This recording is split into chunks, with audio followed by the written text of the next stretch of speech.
여러분, 3차 시입니다. 3차 시는 단체 급식 대상별 유형에 대해서 한번 알아보도록 하겠습니다. 첫 번째, 학교 급식에 대해서 알아보도록 하겠습니다. 학교 급식은요, 성장기 아동에게 영양적인 식사를 제공하여 학생의 건강을 유지 증진시키고 올바른 식습관 형성과 식생활 관리 능력을 함양하여 평생 건강에 기틀을 마련하는 교육의 일환으로 실시하고 있습니다. 학교 급식의 발전 과정부터 한번 보도록 할까요?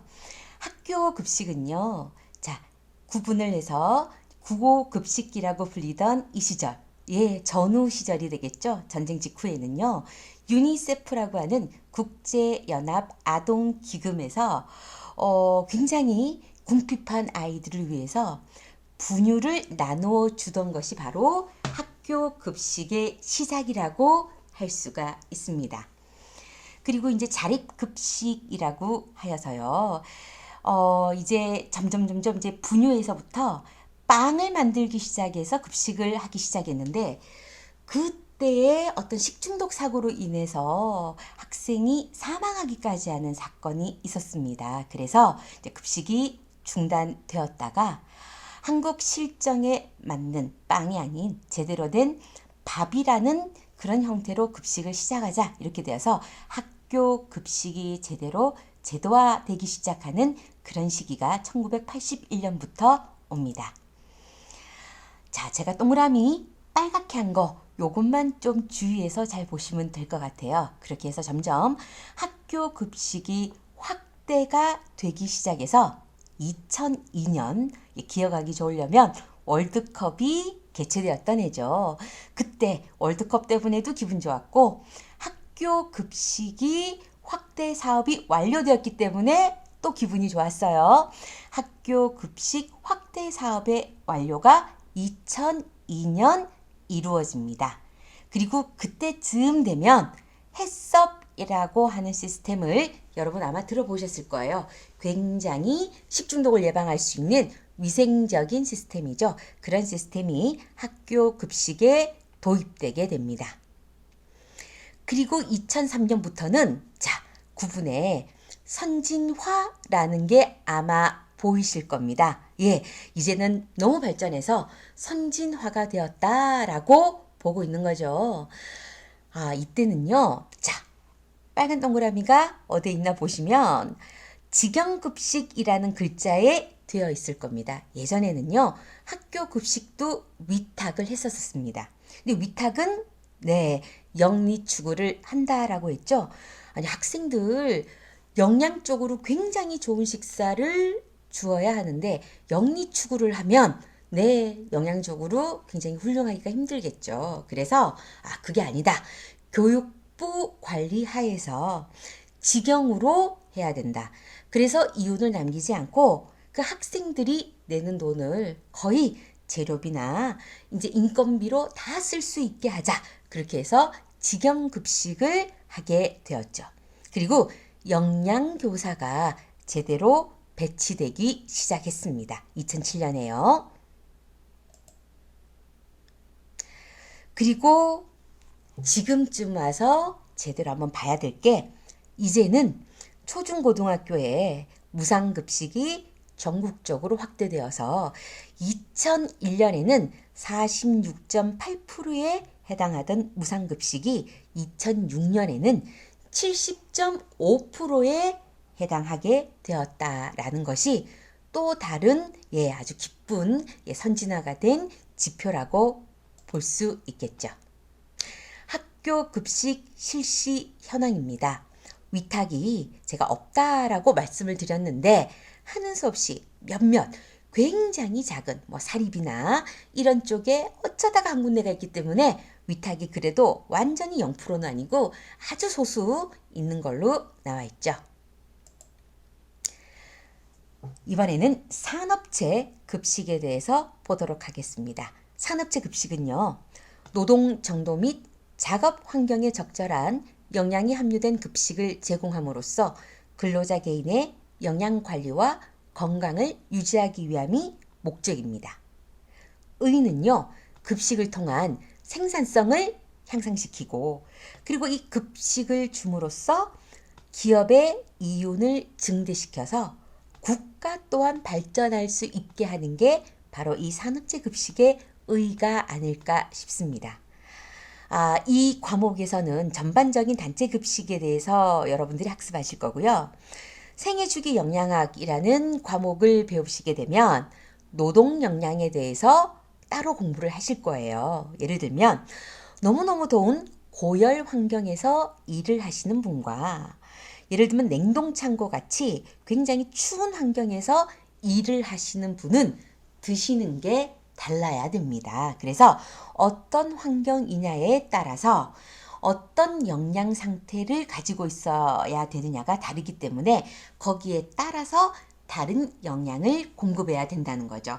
그래서 근로 환경에 맞는 그런 급식을 제공을 해야 된다는 겁니다. 우리가 이제 급식을 하면서 저나트륨을 굉장히 외치고 있죠. 짜게 먹으면 안 돼. 나트륨을 적게 먹어야 돼. 그런데 땀을 너무너무 많이 흘리는 제철소 같은 그런 환경에서 일하시는 분에게 짜게 드시면 안 돼요. 이러면서 저나트륨식을 공급하면 그분은 어떻게 될까요? 굉장히 땀을 많이 흘리면서 어지럼증을 유발하게 되겠죠. 그럼 어떻게 될까요? 산업재해로 이어지고 정말 사람의 생명이 위험할 수 있는 그런 긴박한 상황까지도 갈 수 있기 때문에 노동 정도에 맞는 영양을 공급해 주셔야 됩니다. 그리고 그런 산업체 급식의 특징을 보면은요, 공장같이 근로자가 많은 곳들은요, 식단가가 조금 낮은 특징이 있고요. 식수는 대부분 일정합니다. 같은 숫자가 계속 오고요. 사무실 같은 경우에는 이제 날이 비가 온다거나 굉장히 춥다거나 이렇게 되면 더워도 그렇고요. 식수가 늘어났다가 봄, 가을 날씨가 좋으면 다 외출을 해버려요. 오늘 나가서 먹자. 그래서 식수 변동폭이 좀 큰 편이고 단가는 변동이 좀 있으니까 약간 높게 받습니다. 그런 특징이 있고요. 관공서는 그냥 다른 사무실과 좀 비슷한 분위기고요. 연수원 같은 경우가 조금 문제가 돼요. 연수원은 계속 이제 주기적으로 사람들이 들어오는 게 아니고 어떨 때는 연수원이 비었다가 어떨 때는 주말에도 연수원이 꽉 찼다가 그리고 이 연수원들은 시내 쪽에 있는 게 아니고 좀 동떨어진 외진 곳에 있어요. 그래서 지리적인 여건 탓에 근무하시는 분들을 구하기가 힘들어요. 그리고 일을 안 하신다고 해서 일을 안 하셨으니까 월급을 줄일게요. 이럴 수가 없으니까 그 인건비가 포함되기 때문에 식단가가 조금 높게 될 수밖에 없겠죠. 그래서 그런 어려움이 좀 있습니다.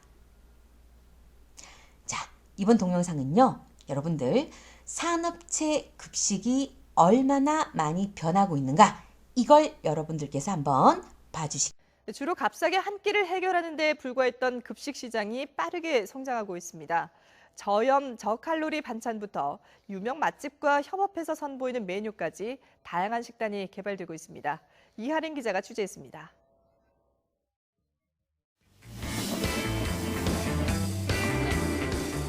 특제 소스로 양념한 갈비, 곡물과 버무린 새우튀김, 다양한 재료를 섞은 퓨전 김밥을 꽃잎과 과일로 화려하게 장식합니다. 영양사와 조리사가 한 팀이 돼 창의적인 급식 메뉴를 선보이는 조리경연 대회입니다. 포천의 지역 특산물인 막걸리와 두부, 포도를 이용해서 포천 이동갈비의 세계화를 위해 메뉴를 개발하였습니다. 푸드서비스 기업이 운영하는 위탁급식 시장은 해마다 성장해 지난해에는 6조 5천억 원 규모에 이른 것으로 추정됩니다. 차별화 전략을 통한 업체들의 수주 경쟁도 치열해질 수밖에 없습니다. 저염, 저지방, 저칼로리 반찬은 트렌드가 됐고 화학 첨가물이 들어가지 않고 무항생제 고기만 사용한 식단은 어린이집이나 요양원 등에서 호응을 얻고 있습니다. 급식 업체들은 저마다 특화된 메뉴를 앞세워 경쟁력을 키우고 있습니다. 주기적으로 체지방과 몸무게를 측정하고 영양사가 식단에 대해 상담을 해주는 구내식당도 등장했습니다. 주기적으로 이렇게 관리를 받다 보니까 이제 밥을 먹을 때도 덜 짜게 먹어야겠다, 양도 조금 줄여야겠다라는 생각을 하게 되는 것 같습니다. 값싸게, 간단히 한 끼 때우는 것으로 여겨졌던 급식 메뉴가 지역 특산물을 알리고 소비자의 건강까지 챙기는 웰빙 식단으로 거듭나고 있습니다. YTN 이하린입니다.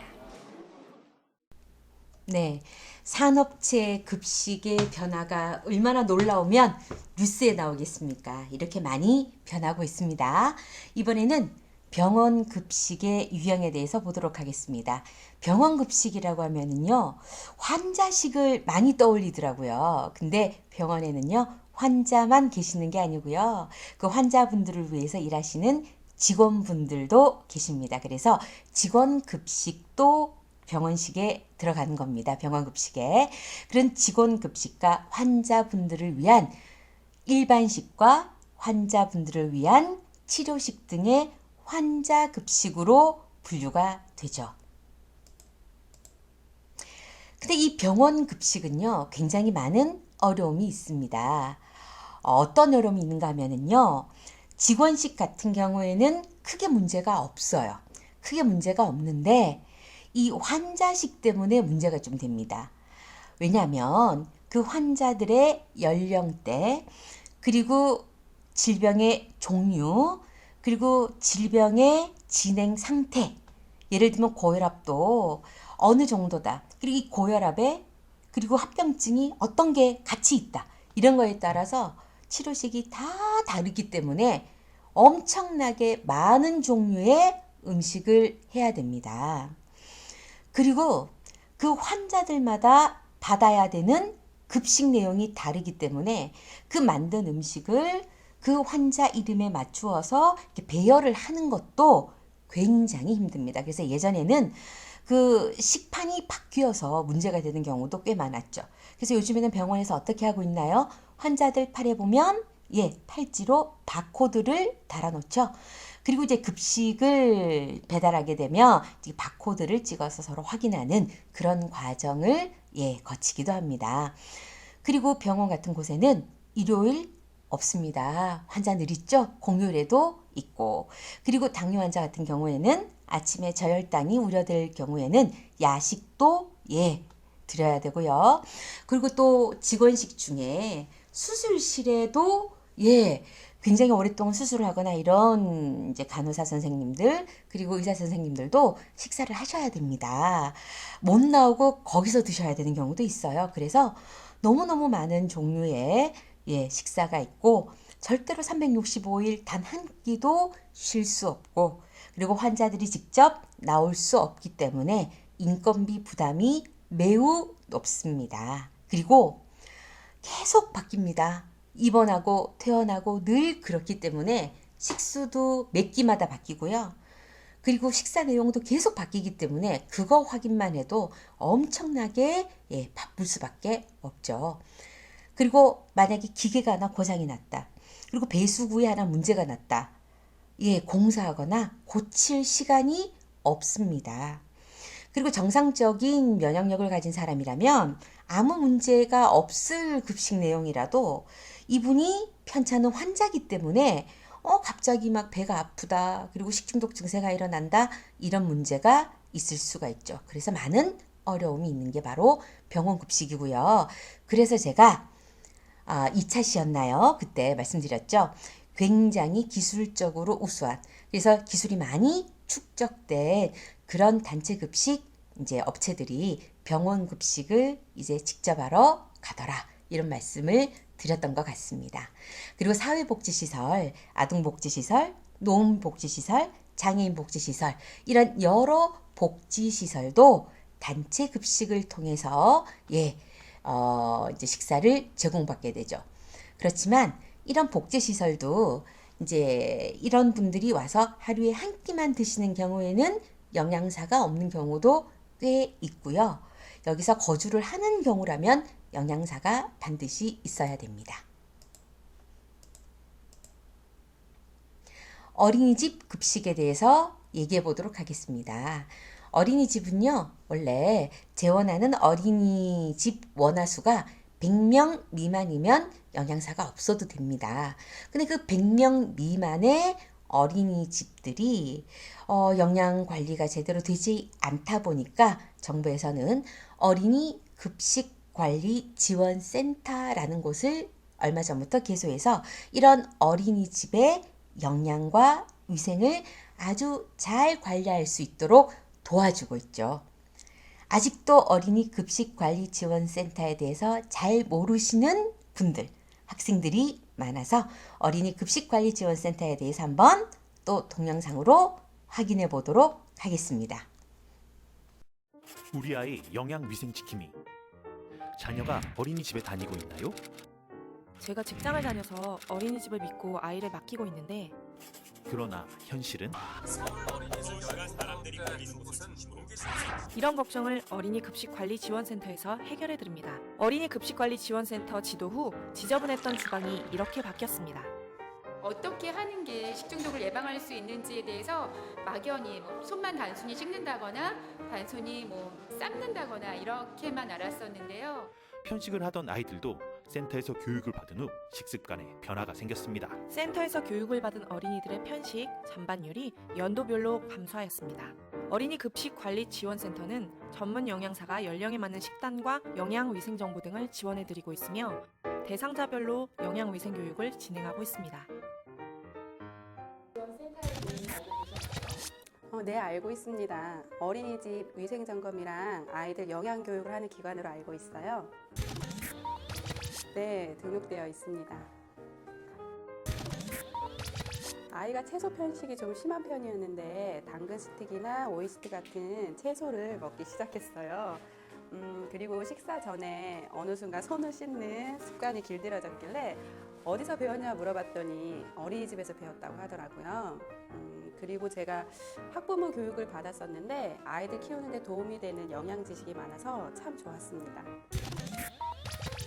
네, 더 많은 영양 교육을 다양한 기관에서 받을 수 있도록 홍보가 많이 되었으면 좋겠습니다. 전문 영양사로서 올바른 식생활 개선 캠페인도 진행하고 있습니다. 이런 기관의 관리를 받고 있는 시설이라면 우리 아이 믿고 맡길 수 있겠죠? 당신의 자녀가 다니는 기관은 어린이 급식관리지원센터의 관리를 받고 있나요?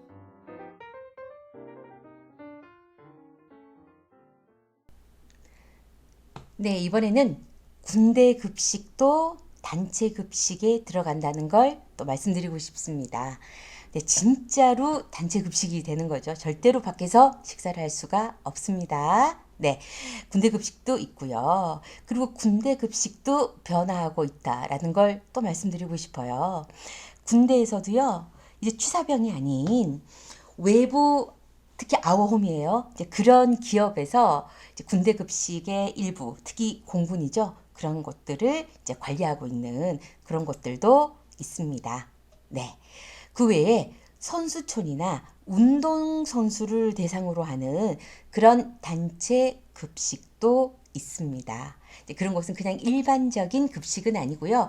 굉장히 운동과학적인 그런 아주 합리적이고 과학적인 그런 식사를 제공하는 그런 곳이 되겠죠.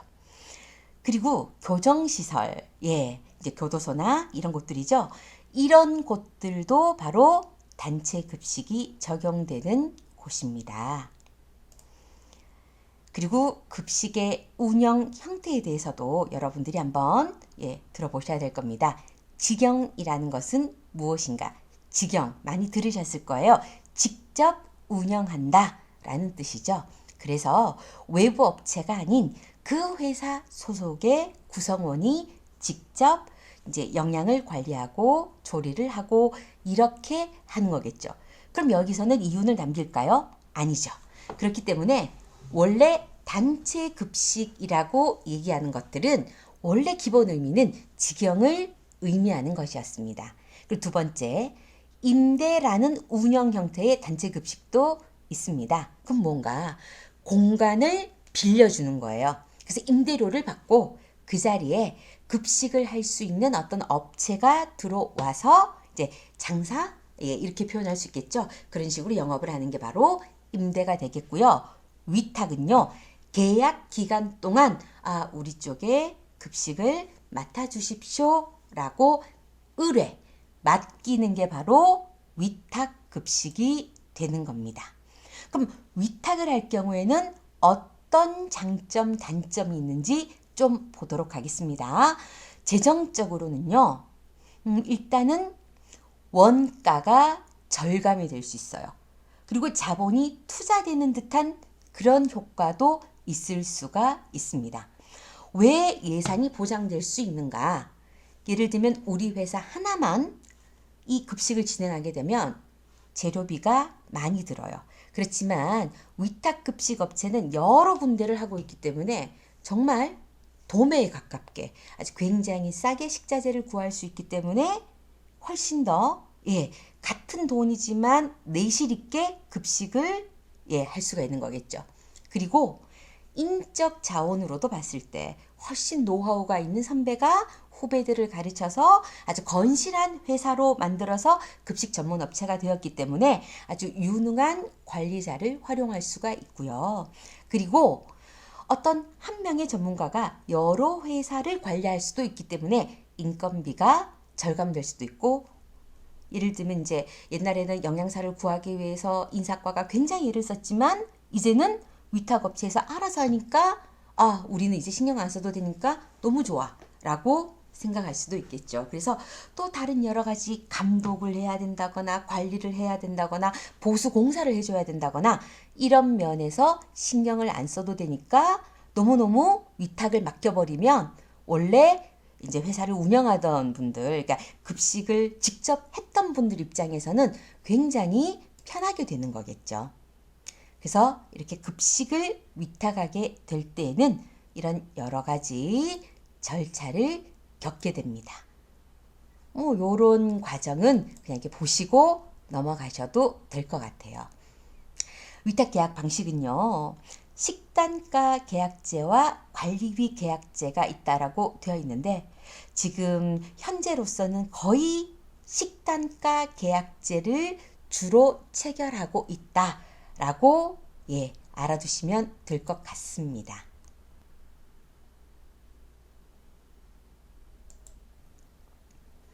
네, 이제부터 급식 관리자에 대해서 한번 알아볼 텐데요. 급식 관리라고 하면 정말 간단하게 메뉴를 짜는 것, 이것만 생각하기가 굉장히 쉽습니다. 근데 급식 관리는요, 메뉴 관리부터 시작해서 이제 메뉴를 짜면 재료가 나오겠죠. 구매 관리, 그리고 음식을 만드는 생산 관리, 위생적으로 해야 되니까 위생 관리, 그 일을 어떻게 할 것인가에 관한 작업 관리, 그리고 그 작업을 하는 시설 설비를 관리하는 것, 그리고 원가나 그리고 이 과정을 어떻게 해냈는가에 대한 정보 관리, 이 모든 것들이 급식 관리 업무에 포함이 됩니다. 그래서 이 급식 관리자는 주된 관리는 영양사가 하게 됐고요. 되게 있고, 그다음에 조리사도 급식 관리자에 들어갈 수 있죠. 영양사가 어떻게 급식을 관리하는지에 대해서 아주 요약해 놓은 제가 편집한 동영상이 있는데 그걸로 한번 영양사의 업무를 알아보도록 할까요?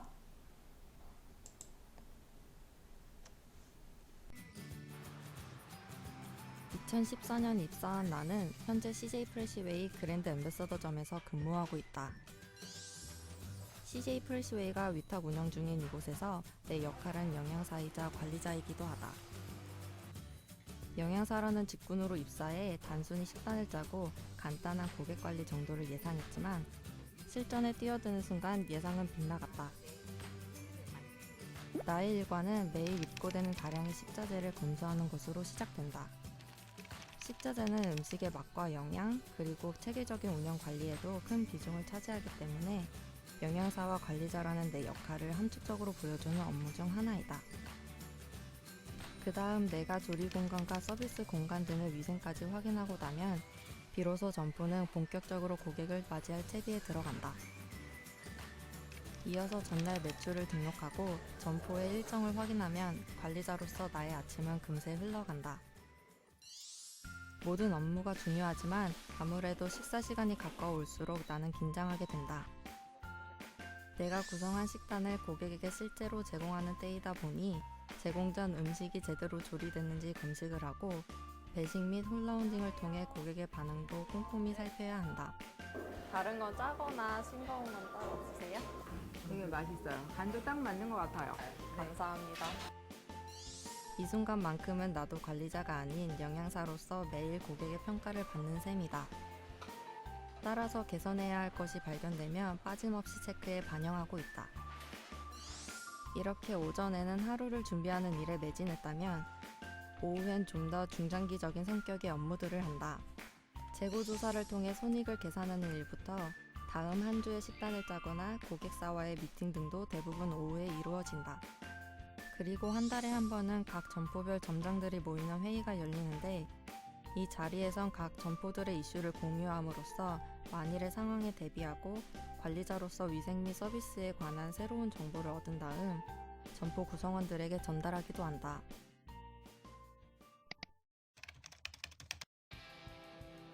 이처럼 맡은 업무의 범위가 넓다 보니 이 일을 하기 위해 갖춰야 할 역량도 여러 가지다.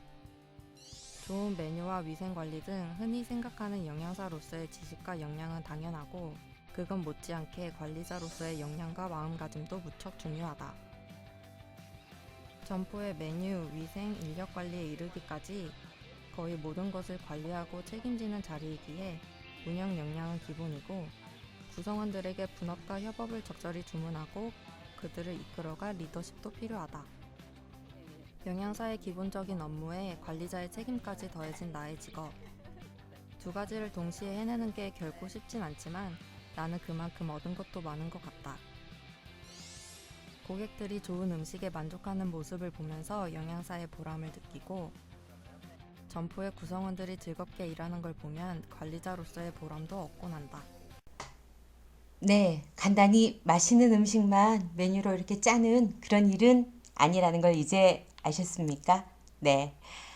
이렇게 해서 여러분들 1단원에 관한 단체 급식에 대한 이해를 잘 하셨는지 모르겠습니다. PBL 이 과제를 보시면은요, 아마 교과서와는 다른 것들이 지금 나와 있을 겁니다. 제가 문제를 바꿨습니다. 그래서 여러분들께 직접 제가 어떤 자료를 내드리고 여러분들한테 한번 같이 고민해 봤으면 하는 내용들을 제가 이렇게 적어 놨습니다. 네. 그래서 여러분들 아주 간단하고 또 읽으면 재밌는 내용이니까 이 파일들 읽어보시고요. 한번 생각해 보시길 부탁드립니다. 자, 학습평가입니다. 여러분들, 자, 이 문제에 관해서 정답 아시겠나요? 네, 3번이죠. 특정 다수인을 대상으로 계속적으로 식사를 제공하는 게 단체 급식이겠죠. 자, 두 번째 문제. 상업성을 띠는 급식에 속하는 것은 무엇일까요? 네, 기내식에 해당하는 항공기 급식이겠죠. 세 번째 문제입니다.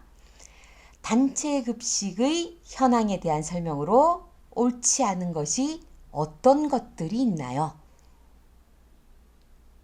자, 2번이 답이죠. 요즘 급식 산업은 상업성과 비상업성의 구분이 모호해지고 있다라고 얘기하고 있습니다. 그 다음 문제입니다. 병원 영양사가 산업체 영양사보다 해야 될 업무는 무엇인가요? 네, 금세 알 수 있죠? 병실, 순회, 환자를 보러 다니면서 불편한 게 있는지 보러 다녀야 되겠죠? 영양사가 하는 일을 어떻게 하면 순서대로 제대로 일을 할 수 있는가를 생각해 보면 답을 알 수가 있습니다. 먼저 식단을 작성하고 거기에 맞춰서 식품을 구입하고 그걸로 조리를 한 다음에 이제 고객들에게 줄 수 있는 배식 이런 식으로 일을 하면 되겠죠. 아직도 궁금한 게 많으시죠? 저한테 이메일을 주시거나 질문 게시판을 이용하셔서 질문 남겨주세요. 그리고 다음 시간에는요. 급식 체계별, 운영 형태별, 유형에 따른 단체 급식의 유형에 대해서 알아보겠습니다. 여러분, 다음 시간에 보겠습니다.